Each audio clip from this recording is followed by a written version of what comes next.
السلام عليكم شباب، وياكم عبد الله سالم من قناة عرب اونلاين. مثل ما تشوفون شباب، اليوم حضرنا هذه الهيلر مع الفالكيري وبعض من وزارة الشباب. مثل ما تشوفون بالشرح السابق انا شرحت لكم عن طريقة استنساخ الملك او الملكة، والطريقة اكثركم قالوا بعضهم انه ما نجحت، لكن هي طريقة ناجحة جدا، وطريقة يعني بمجرد انه تضغطون على الملك ثم تحاولون اي مكان يصير عندكم ملكين تقدرون تهجمون بهم بكل سهولة، تهجمون بهم عادي ينحسب وما ينحسب اي غش في هذا الشيء.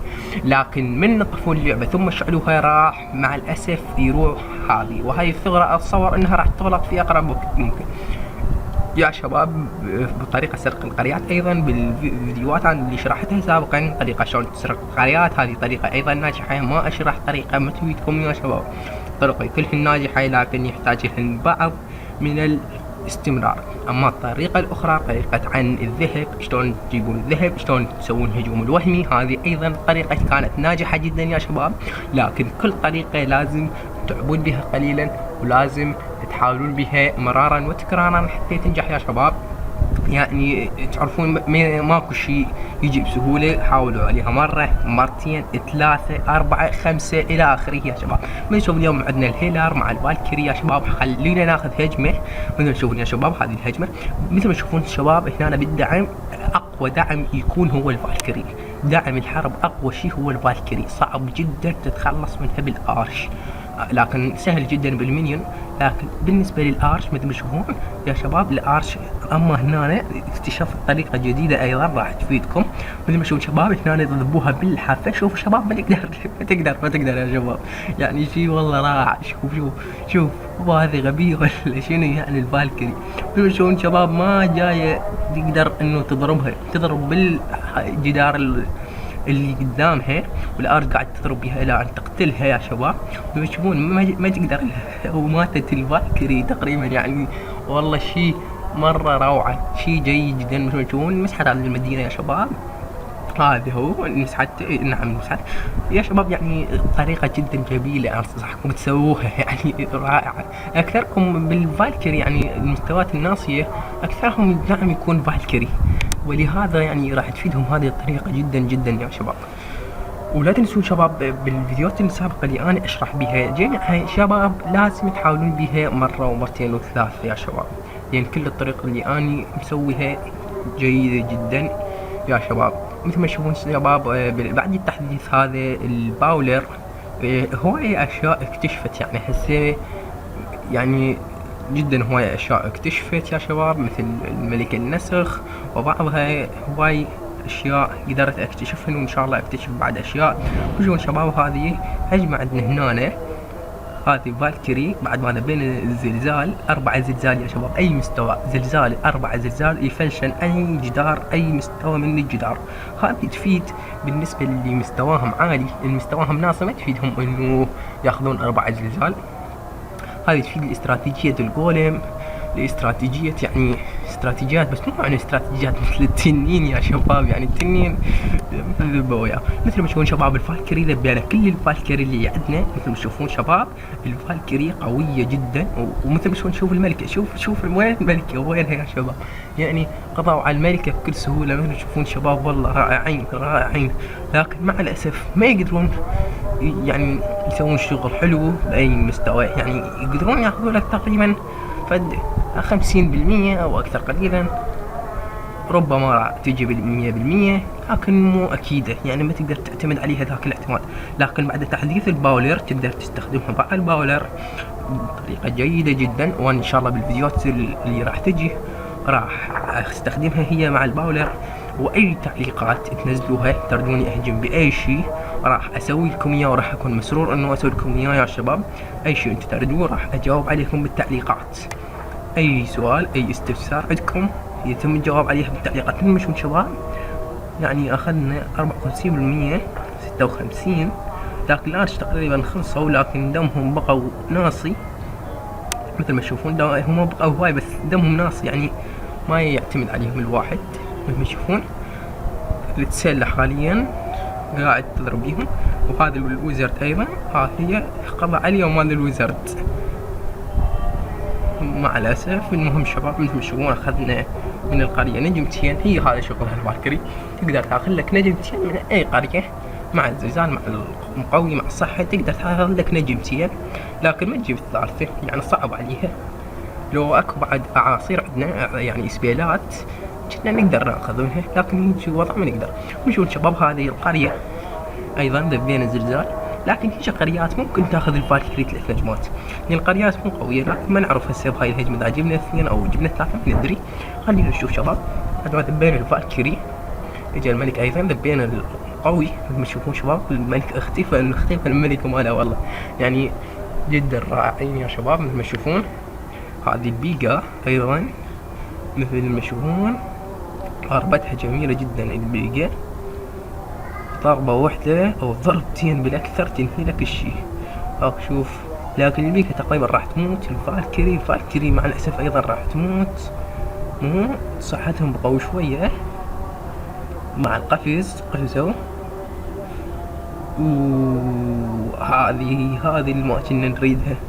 نشوف شباب، ورجل وزرد ايضا راح، وايضا تقريبا هذه هم راح نجيب نجمتين يا شباب. يعني هي هذه شغل الفالكري شغلها انه تجيب نجمتين، هذا هو شغلهم. الكل يعرف هذا الشيء. لكن هذه شو هذه يعني راح تجي نجمتين ولا شيش؟ اوه كلهم على الملك. ما فعلنا الخاصية حتى ارتبكنا يا شباب نسيان. ونشوف يعني شباب نجم وحدة وكان قريبا من نجمتين. هذا شغل الفالكري نجمتين، او على هذا سبيل المثال مثل ما نشوف هذا شباب. هذا الهجوم ايضا بين الزلزال فتحنا الطريق من النص حتى تكون بين جميع الجهات، تتنقل منا ومنا بدون ما يكون عليها اي عرقلة. ونشوف شباب خلينا ندبهم بين هذولي، بين وراهم الفالكري. تشوفون شباب، بدأ تشوفون الويزرد ايضا. لكن ذبينا السبيرز شباب. مثل تعرفون سبير السم بالتحديد بعد تحديث الباولر صاروا يبتعدون عن السم. الدعم مال العدو صار يبتعد عن السم، وهذا غلط كبير. يعني السم هو اللي يقتل الدعم. شلون تردون نقتل الدعم بعد هذا التحديث؟ يعني على الاقل قووا سحر السم، قووا يا شباب. يعني الشركه لازم تعرف هذا الشيء، لازم سحر السم يكون اقوى بفد مرتين مضاعفه. يعني بعد الدعم يروح من سحر السم، شنو الاستفاده منه بعد يعني هذا غلط كبير من الشركة يا شباب. هذه الهجمة ما جبنا بها شيء. ليش؟ لأن الفالكري كانت مستوى واحد، هذه الهجمة ما تفيد يا شباب. لما تشوفون هذه يعني دروس جدا إن شاء الله تفيدكم يا شباب. وهذا هو سحر السم بعد ما كملناه بالذهب جواهر يا شباب، جواهر. وهذه الملكة أيضا، الملكة نايمة النوم يا ملكة. هنا عندنا بيقا ليفل 4 مع الارش مات يعني بيوكي. خلينا نجي يا شباب نشوف النفط خصم. هذا هو يعني يفيد، لكن مو حسب الطلب. هذا مو حسب الطلب، موارد ما عنده يا شباب. لكن هذا يا شباب خلينا نفكر شوية، خلينا نفكر، عوفونا نفكر يا شباب. يعني هو حاليا زين من كل الجوانب. هذه ايضا تحت العمل، والسيلة تحت العمل، لكن عنده جدار متلاصق. او خلينا نهجم عادي يا شباب. وتفجرت لا لو بعد واحد ايضا متفجر كنا راح نسوي شغل حلو يا شباب. يشوفون حاليا لازم نرتكب الخطوة الثانية ونذب الزلزال حتى يفتح طريق الى النصف، وبعد ذلك راح يكون سهل علينا. نشوف شباب خلينا نذب هذه الارش ونذب بعدها البيقا. لكن البيقا راح تشطح بكل تأكيد، وان شاء الله تطب يا شباب. لكن ما تطب يا شباب. البيقا مشكلة تشطح، لو تطب للنص كانت راح تسوي عمل جميل، لكن هي تشطح. والملك ايضا راح يشطح على المملكة. بعدها نذب الفالكري من النص بعد ما ذبينا نفجر حتى نفتح الطريق. وفتحنا الطريق فالكري ذب شيلوا ذب. والبيقا ايضا اجت مع الفالكري. والله شي حلو. ادخلوا سووا شغلكم. بعدها الهيلر مع الفالكري. يلا يا هيلر داويهم، لا تموتيهم يا هيلر. يلا بعد عندنا سبيل مقوي ايضا. يلا اخذوا اخذوا يلا.